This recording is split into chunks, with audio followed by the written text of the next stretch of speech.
అనే విషయానికి వస్తే మీరు హౌస్ వైఫా అంటారు. ఎంత సులకనగా అంటారు సార్.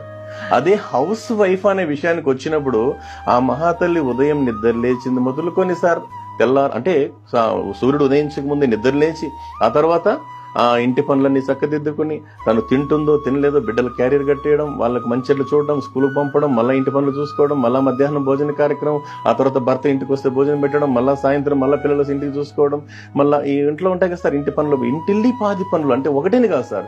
ఇల్లు శుభ్రపరచడం కావచ్చు, పాత్రగానులు అంటే సామాన్లు కడుక్కోవడం కావచ్చు, లేదా చాలా పని ఉంటుంది. ఇవన్నీ చేసిన తర్వాత అదే అన్నారు కదా సార్, మా గురువు నారాయణ స్వామి గారు చెప్తుంటారు మాటల సందర్భంలో, ఒక గృహిణికి జీతం ఎంత ఇవ్వాలంటే ఆ దేశ రాష్ట్రపతి కన్నా ఇచ్చే జీతానికన్నా ఎక్కువ ఇవ్వాలి అంటున్నారు సార్. అది గృహిణి యొక్క గొప్పతనం సార్. సార్ మీరు చెప్పిన దాంట్లో ఇంకొక విషయం ఏంటంటే, కొంతమంది ఇంత ఇంటి పని చేసి కూడా ఆఫీస్కి వెళ్ళి కూడా పని చేస్తుంటారు. అవును సార్.